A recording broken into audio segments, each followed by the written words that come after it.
Bismillahirrahmanirrahim. Assalamualaikum warahmatullahi wabarakatuh. Waalaikumsalam. Alhamdulillahirabbil alamin wassalatu wassalamu ala Rasulillah wa ala alihi washabihi wa man wala.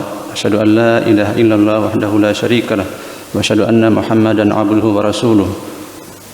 Allahumma shalli ala sayyidina Muhammad wa ala ali Allahumma shalli ala Muhammad wa ala ali Muhammad.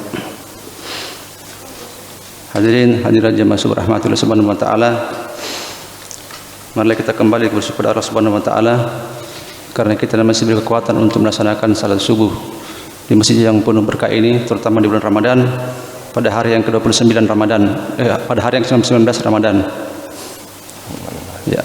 Jadi tinggal 11 hari Ramadan, namun kita masih diberi kekuatan untuk melaksanakan ibadah-ibadah,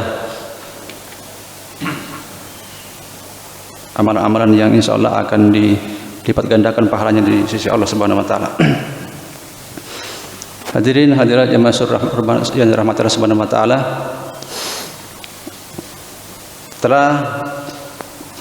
setelah 11 hari, setelah 19 hari kita telah melaksanakan ritual-ritual ibadah sehingga kita bisa melihat bagaimana efeknya terhadap diri kita. Pada kesempatan ini saya akan coba mengevaluasi dengan mengilustrasikan beberapa hal, ilustrasi ringan yang kita bisa lihat bagaimana pengaruh Ramadan pada diri kita selama 19 hari ini.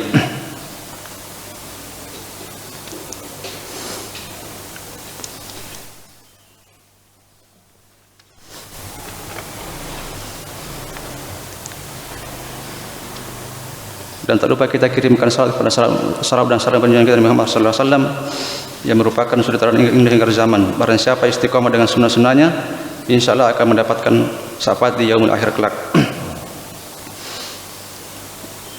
Saya coba akan memberikan ilustrasi mengenai yang berhubungan dengan Ramadan ini, yaitu ilustrasi ini kita biasa sudah pernah lakukan semuanya ya. Ilustrasi mengenai bahasa Inggris. Bahasa Inggris ini kita pernah lakukan pada masa SMP sampai SMA. Namun sekarang sudah SD sudah ada juga pelajaran bahasa Inggris. Kalau kita hitung-hitung, kita sudah kurang lebih 6 tahun mempelajarinya. Namun apakah kita setelah mempelajari 6 tahun itu kita bisa bahasa Inggris? Ternyata tidak. Karena kenapa? Karena kita belajar bahasa Inggris pada saat itu hanya untuk memperoleh nilai kelulusan ujian atau nilai rapor, bukan karena ingin bahasa Inggris yang bagus dengan lancar, tapi ingin mendapatkan nilainya. Jadi di sini kita lihat bahwa sebenarnya tujuannya itu sangat menentukan apa yang kita lakukan atau apa yang kita amalkan dalam kehidupan sehari-hari. Namun ada juga yang belajar bahasa Inggris hanya 6 bulan kurang lebih sudah bisa berbahasa Inggris dengan lancar karena dia mengikuti intensif kursus, tapi hanya 6 bulan dia bisa menguasai bahasa Inggris karena tujuannya hanya untuk mempelajari bahasa Inggris supaya bisa berbahasa Inggris dengan lancar, bukan untuk mengejar nilainya. Jadi di sini tentu kita bisa ambil kesimpulan bahwa tujuan itu sangat penting untuk memperoleh hasil yang maksimal. Kalau dalam ibadah kita samakan dengan niat ya. Kita kembalikan kepada diri kita dalam menjalankan puasa Ramadan. Kita mungkin sudah berkali-kali mengikuti Ramadan ya. Sudah berapa tahun, ada yang sudah puluhan tahun, ada yang belasan tahun. Tempo hari Pak Imam mengatakan kita semuanya sudah bisa dikatakan profesor karena sudah mengikuti Ramadan beberapa kali ya. Jadi ingat, Ramadan ini tujuannya adalah membentuk pribadi yang takwa. Jangan kita terkecoh dengan nilai-nilai ibadah atau amal-amal atau nilai pahalanya.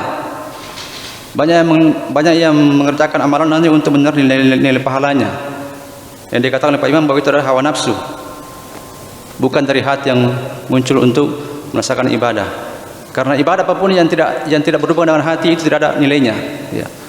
Karena hati itu berhubungan dengan niat, keikhlasan beribadah, sehingga bisa memberikan dampak pada diri kita sebagai manusia untuk memperoleh manusia yang takwa.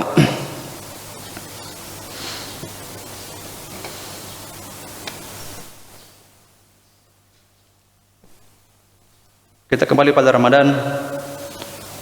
Dikatakan bahwa dalam surah Al-Baqarah bahwa kita akan menjadi manusia yang takwa apabila kita mengamalkan puasa Ramadan. Ya. Kembali kita tanyakan bagaimana dampaknya Ramadan terhadap kita selama Ramadan ini. Harusnya kita sudah menjadi orang yang bertakwa. Ya. Takwa itu bahkan dikatakan juga bahwa setelah kita Ramadan menuju ke 1 Syawal, kita dikatakan sudah menjadi manusia yang bersih seperti bayi yang baru lahir. Nah, itulah yang sangat berat bagi kita, bagaimana bisa memperoleh derajat takwa sehingga kita dikatakan manusia-manusia yang sempurna.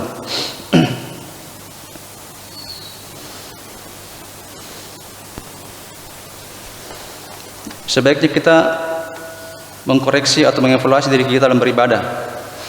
Jangan beribadah hanya untuk memperoleh pahala, ya, bukan untuk memperoleh ridha Allah. Karena tujuan kita adalah takwa. Takwa itu letaknya di hati, jadi bukan di badan. Ya. Kalau kita mengejar pahala saja, maka kita akan capek, tidak bisa akan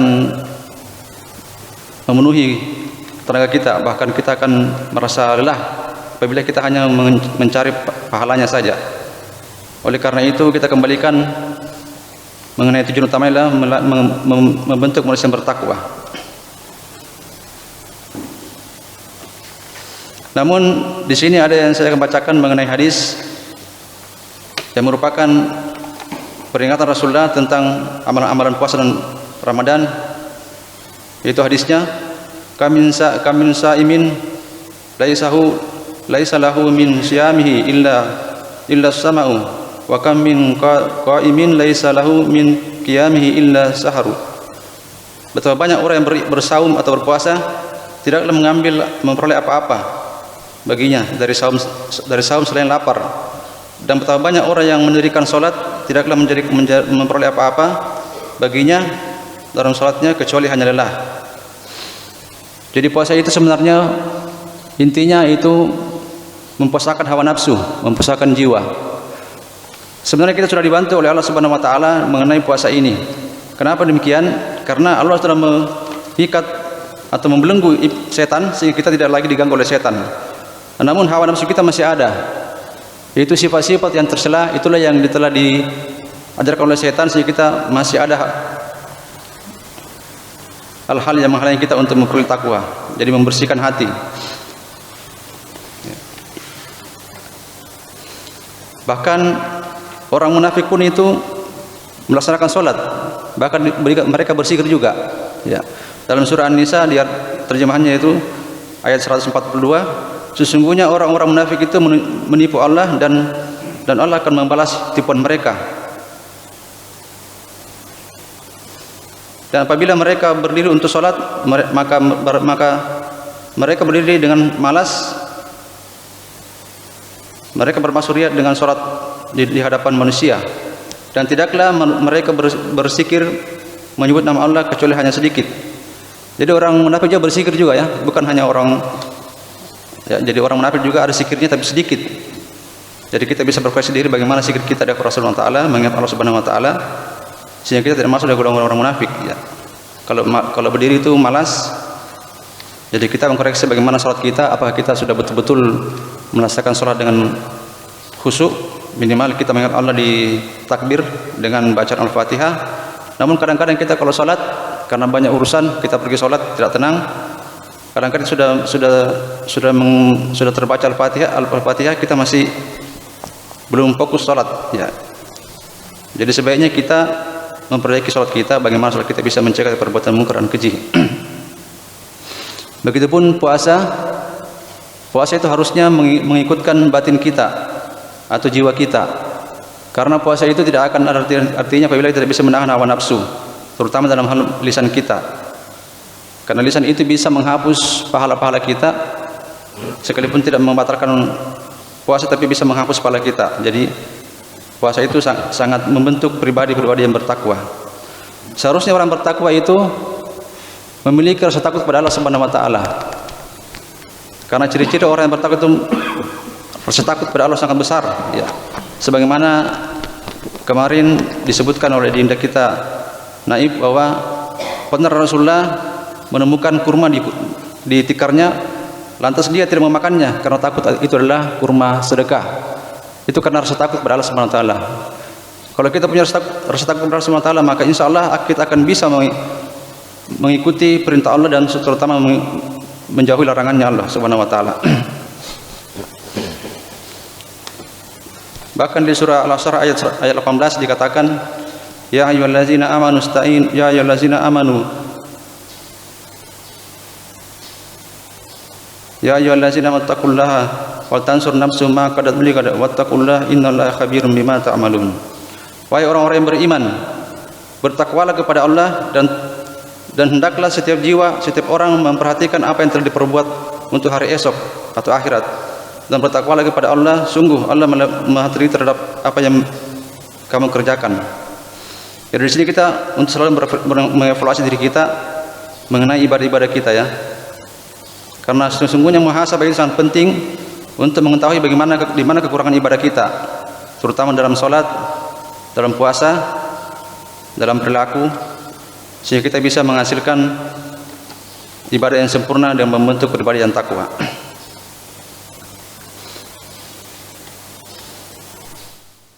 Hadirin hadirat yang masuk rahmatul Allah Subhanahu wa taala. Insyaallah 11 hari ke depan atau 10 hari ke depan kita akan memasuki 10 hari Ramadan yang sangat penting karena di situ akan turun Lailatul Qadar ya.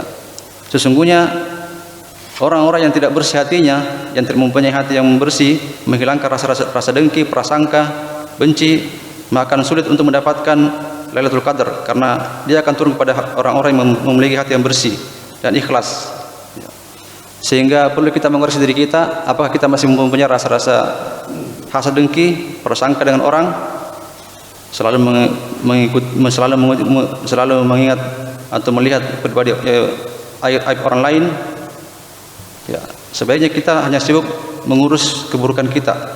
Tidak perlu kita mengurus keburukan orang lain karena masing-masing mempunyai tanggung jawab di hadapan Allah Subhanahu wa taala. Hadirin hadirat yang dirahmati Subhanahu wa taala, saya pikir telah saya dapat sampai kemudahan kita bisa mengoreksi diri kita untuk memperoleh malam-malam yang 10 ini, kita bisa maksimalkan diri kita untuk beribadah kepada Allah Subhanahu wa taala tanpa ada yang menghalangi diri kita untuk mendapatkan Lailatul Qadar, terutama di kalbu kita dibersihkan supaya kita bisa memperoleh ampunan dan nilai-nilai pahala di malam-malam Lailatul Qadar. Saya rasa saya bisa sampaikan, mudah-mudahan ada manfaatnya. Adapun yang benar dari Allah Subhanahu wa taala yang salah dari saya sebagai manusia biasa. Dan mereka itu yang kedua kepada majelis, subhanallahi bihamdik, asyhadu an la ilaha illa anta, astaghfiruka wa atubu ilaik. Subhana rabbika rabbil izzati amma yasifun, wa salamun ala mursalin, walhamdulillahi rabbil alamin. Assalamualaikum warahmatullahi wabarakatuh. Waalaikumsalam.